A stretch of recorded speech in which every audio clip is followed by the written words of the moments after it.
Imagine this. You're sitting at your desk, surrounded by a mountain of textbooks. You grab a highlighter and mark every second sentence, mentally planning how you're going to win a Nobel Prize. 3 hours later, how much actually stuck? About as much as water in a sieve. Congratulations. You just joined the 90% of students who study like cavemen learning quantum physics. And here's the funny part. They're convinced they're doing everything right. 8 hours in the library, notes as thick as War and Peace, bragging to friends, I studied all day. But when the exam comes, knowledge disappears faster than your paycheck. The exam feels like Russian roulette, and the main strategy is hope for the best. Here's the secret.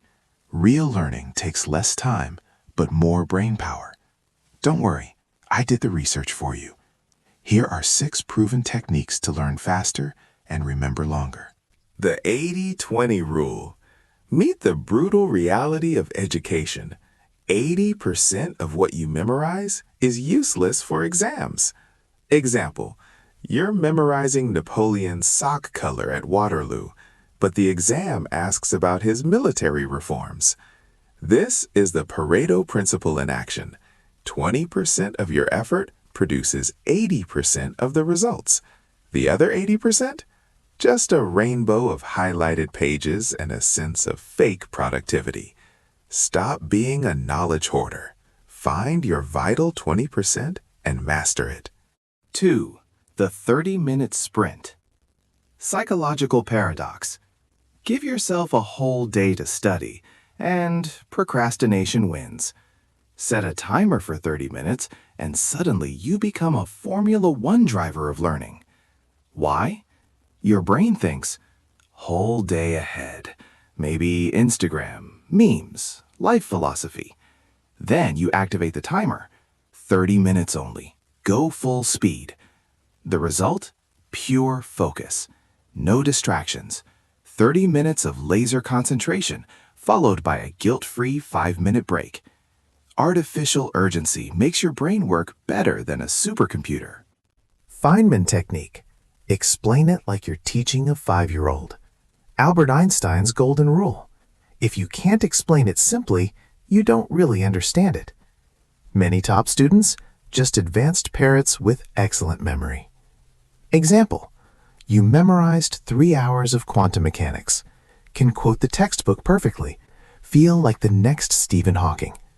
Now, try explaining Heisenberg's uncertainty principle to your grandma or a child.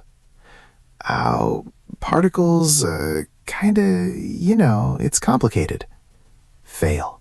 That's the Feynman test.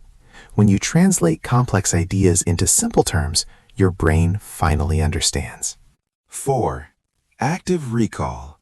Why does your brain act like it remembers everything, but doesn't? It's an actor and a liar. You read the chapter for the 10th time. Brain nods. Yep, I know this. Exam day, sudden amnesia. The trick? Close the book and recall without cues. No hints, no cheat sheets, just reality. Active recall is twice as effective as passive reading. It forces the brain to truly store information, not fake it. 5. Sleep and exercise. Why do sleep and movement matter? When you sleep, your brain is the VIP club of memory. Memories get sorted, useless info tossed, important info filed. Pull an all-nighter? It's like shutting down the club mid-party. Everything you studied evaporates. Even a 10-minute walk works like magic. Blood flows, oxygen fuels neurons, and cognition spikes. Moral? The best exam prep equals sleep plus movement, not marathon cramming. 6. The brain dump technique. Read a chapter, close the book. Now, dump everything you remember on paper. No peeking. No, wait, what about mitochondria? Just empty your head like a potato sack. Most students panic. I remember nothing. Perfect. That's truth, not illusion. Then, check the textbook. Those gaps? Super glue for your memory. Brain says, oops, need to fix this. Result? Knowledge sticks deeply and permanently. Recap. 6 techniques for smarter learning. 80-20 rule. Focus on the 20% that matters. 30-minute sprints. Short, intense bursts with breaks. Feynman Technique. Explain simply to understand deeply. Active recall. Test yourself. Don't just read. Sleep and movement. Brain stores info while resting or moving. Brain dump. Write what you remember. Fix the gaps. Bonus tip. Study smart, not hard.